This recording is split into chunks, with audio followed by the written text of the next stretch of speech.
Welcome to Manage to Engage, the podcast from clearandopen.com, dedicated to the evolution of you because businesses grow when people do. Serving leaders, managers, and people who will be, helping you reach excellence in your work and achieve your personal goals at the same time. Sign up for the free course at clearandopen.com. And if you ask 1,000 people what their number one value is and what they want, probably 90%, not even 99% are going to say, I just want to be happy. So from that perspective, pain is a problem. But what if life doesn't give a rat's ass about your happiness? What if that's the case? Hi, it's Joseph, and thanks for tuning in to Manage to Engage, the podcast from clearandopen.com. Businesses grow when people do. And one of the most important predictors of your ability to grow as a person is your relationship to pain. What is your relationship to pain? Do you have the strength to embrace it, to investigate it, to turn toward it? What if your ability to learn from life's lessons is entirely dependent on your ability to develop and cultivate your relationship with pain? Keep listening to find out more. This episode is from a recent weekly member webcast. For more information about the many benefits of Clear and Open membership and how to get the help you need in conversations just like this, please go to clearandopen.com. Thanks for listening. Let's dive in. On the subject of life as a teacher, this is an expression that's so common, it's become cliche. Life's the greatest teacher. Of course, what life lessons are you learning? The biggest life lesson I've ever learned is, it gets talked about a lot, but generally not in a granular enough way to really learn everything that life is trying to teach you. And so the question I want you to start considering today, and maybe you've already been considering it, but the question I want you to consider, maybe we'll talk about, is what specifically do you think life is trying to teach you these days? What specifically is life trying to teach you? It's the ultimate context, in a way, to interpret all of your life content, challenges especially, through. Because we all have frustrations and challenges and difficulties. But if you look at all of those, the perhaps long list of them that there are, and you try to look through them and go, oh, okay, what's the theme? What's the context? What's life trying to teach me right now? What is it that life wants me to learn? Because for most of us, we say, oh yeah, life's always teaching us lessons. And then we go and complain about all that we got to deal with. Right? And there's a connection there that doesn't always happen. And you can connect it in one moment and not in another. I'll never forget this moment, because I haven't thought about this in years. I was working at a telefundraising center in just a few blocks from Telegraph Avenue in Berkeley, California. And it was a wild place for, hippies and punks, and it was a nonprofit. It was a for-profit company that did telefundraising for nonprofit companies. Insert commentary about the dysfunction of that here. Sierra Club, public radio, public TV. So it was a very progressive, liberal, kind of crazy place, but it was a for-profit company. So there were weird things going on there in a lot of ways. And the working conditions were not great. And there were a lot of unfair things that were going on there. And I was a middle manager there. I was 23, 24. I was a middle manager. I was a training manager. I would train like 10 people a week on how to get started. And I was involved in hiring and I would oversee campaigns as well. And there was a union effort. There was a union organization drive. And being caught in the middle, because I started out as a caller at like age 22 and a half, and then was in middle management. I was sort of in the middle, and I was outside on the curb talking with someone about it. And this looked like he could have been homeless, but lots of people in Berkeley look like that. I saw this very disheveled looking guy And we're talking about what the callers need and the minimum wage and how unreasonable it is. But at the same time, you can make a lot of money. And he can't hear any of this. And I see him coming from like 20 yards away, and he comes up and he looks at me and a colleague, and he goes, and he just says out of the blue, people don't want to be in the box and they don't want to be out of the box. And then he kept walking.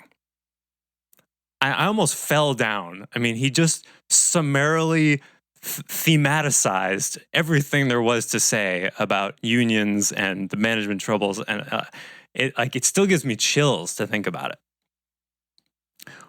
And you've probably experienced things like that. What explains such a phenomenon? What explains that? And the way it looks to me is that was the voice of life. Life was talking through that guy. And a lot of people who are homeless like that are homeless because they're such open vessels to the energy of life that they can't manage it. A lot of those people are actually quite gifted. I used to spend a lot of time talking with them in Ashland, Oregon, in the parks. A lot of them are very. Their minds are so open, they're like blown out and they can't really function very well. But in some ways, they can be quite genius. So there was life talking, and that was the life lesson that I was learning at the time. It was about people and boundaries and what they needed and what they didn't need, and all of that in the context of this really contentious union thing that was happening at the time. In the end, the union won. And the call center closed down in order to avoid having to deal with the union. So everybody lost. It was a really sad thing and a good example of how unions really don't work.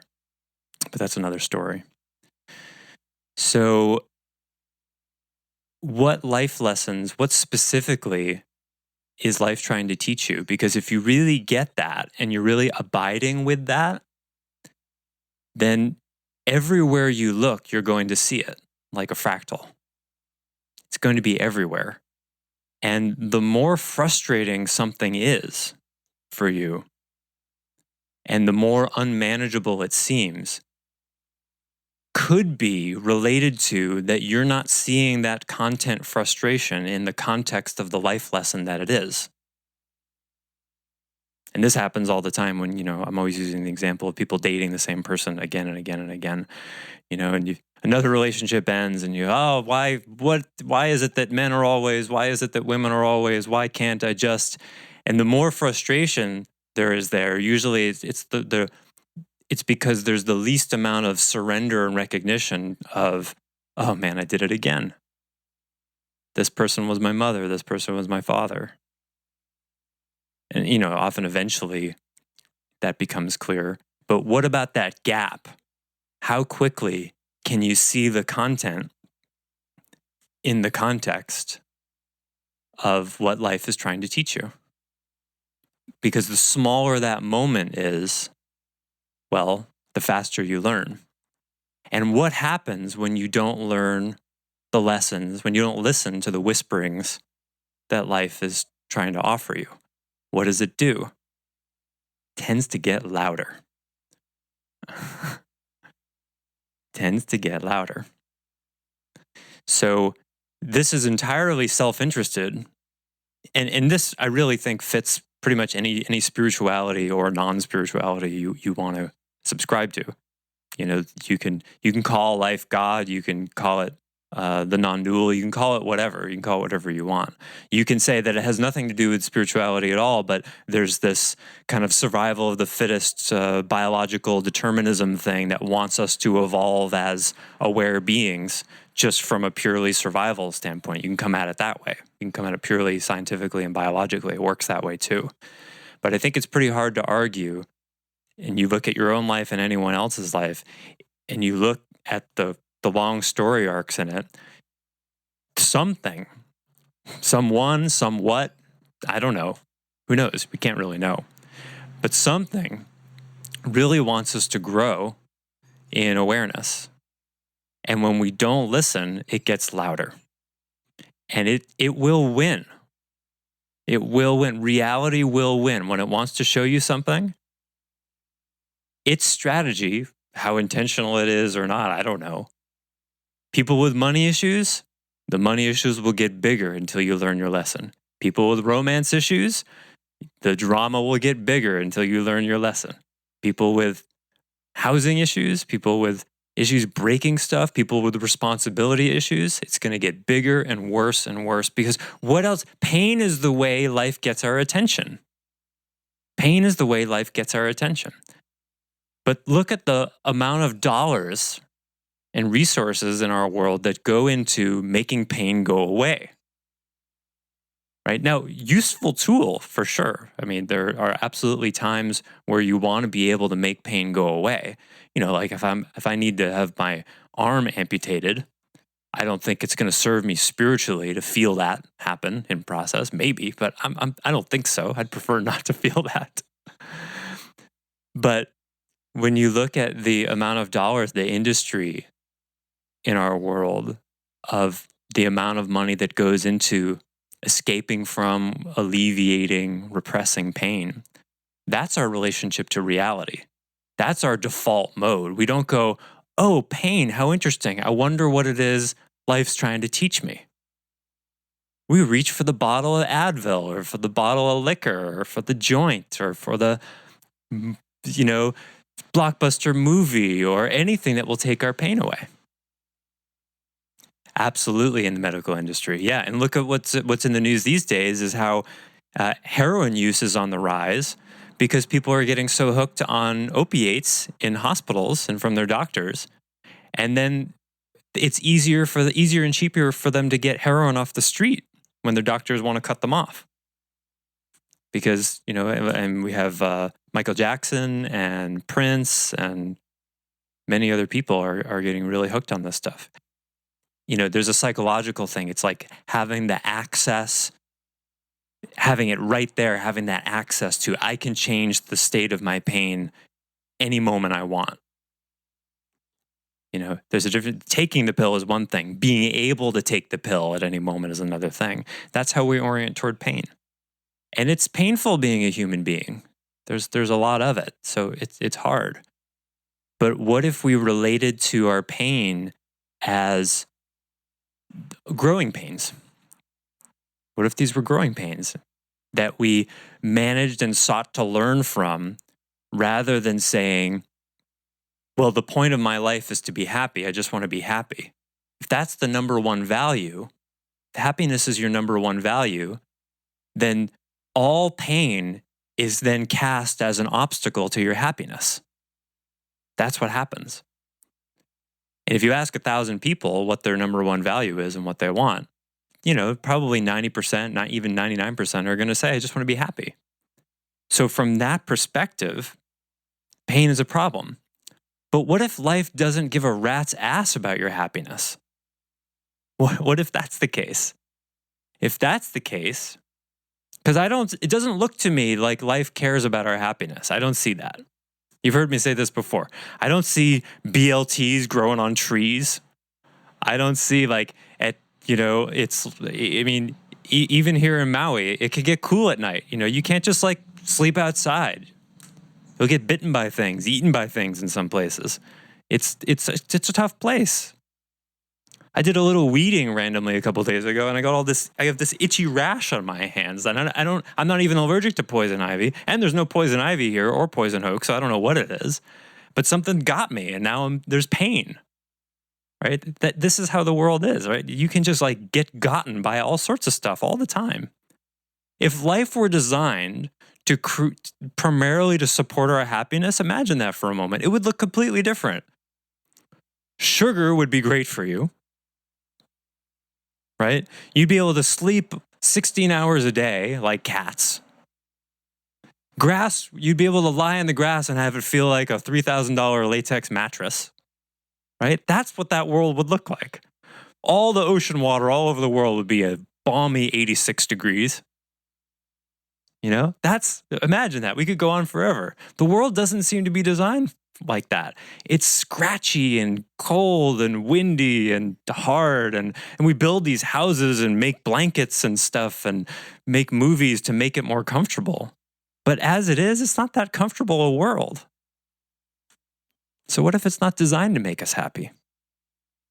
What if it's designed to make us grow?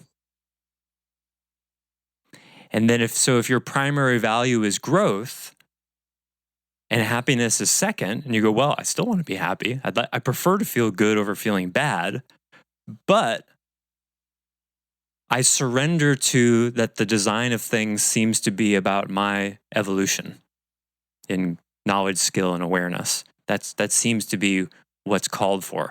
So if that's what's called for, I'm going to put my happiness secondary to that and assume that if I can abide with reality that wants that from me, then that will result in happiness.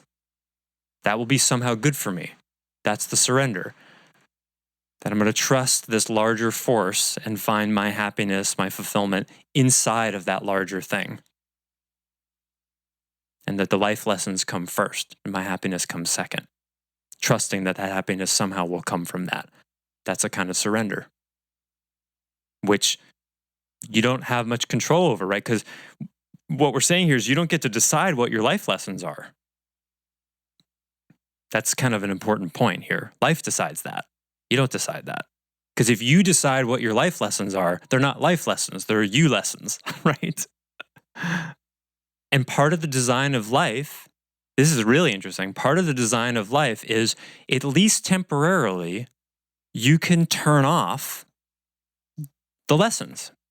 You can watch a movie, you can go on vacation, you can take propofol, you can do any number of things that just says, you know what, life, I can't take anymore, I gotta check out. And there's no judgment about whether that's good or bad. Certainly in some cases, that's absolutely the right thing for someone to do. So that's the thing, we have this illusion of like, you know what, life, I need to take a break. And life's like, okay, I get that you think that. But what's true, you have no idea. Sometimes you may be right. Certainly we need to take a break. We all sleep, 6 to 8 hours a night. That's a break. But even then you're dreaming, and that can be really intense. The sort of the meta of this piece of the conversation, I think, is just to have this surrender of like, we don't really know what we're ready for and not ready for. I mean, all of you have had this experience of a bunch of stuff, quote, happens to you, and you go, man, I am not ready for this. It's the same kind of thing. Life's like, oh, I hear that you think you're not ready for this, and you're going to find out what's actually true about that. There's a great Schopenhauer quote. He said, can anything really happen to us for which we are not ready? And I think I like the truth of that. I don't think we draw experiences to us that we're not ready for, because either we rise to it or we fail. Either way, you learn. Saying, well, X such and such happened to me and I wasn't ready. What does that mean? You mean you know what the outcome was supposed to be and then it didn't happen, therefore you're concluding you weren't ready? What if life gave you that set of circumstances precisely so you could fail? Right? Really, to say I wasn't ready for such and such is, in one way, is quite arrogant. You can have an idea about it, but you don't ultimately know. Ask yourself, like, what is it you're having a difficult time with? What's frustrating for you right now? What's difficult? What are your challenges? And are you actively and abidingly seeing them as an aspect of a specific life lesson? Because if you're not, paradoxically, it makes it much harder. When you're frustrated about something, usually it's because you think it shouldn't be that way. This is happening and I don't like that it's happening. It shouldn't be happening. I'm frustrated. Well, how do you know it shouldn't be happening this way?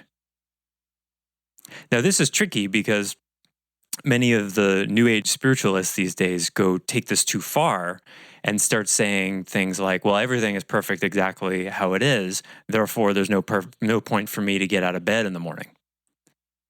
So there's a tricky balance here. You earn your way to this kind of perspective by being someone who takes a lot of responsibility and does everything they can to affect a situation.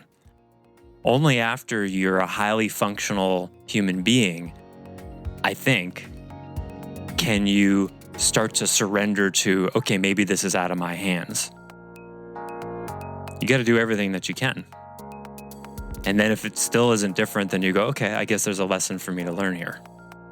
That's the surrender. But you don't earn that surrender without putting all that effort in first. Thanks for listening to Manage to Engage, the Clear and Open podcast.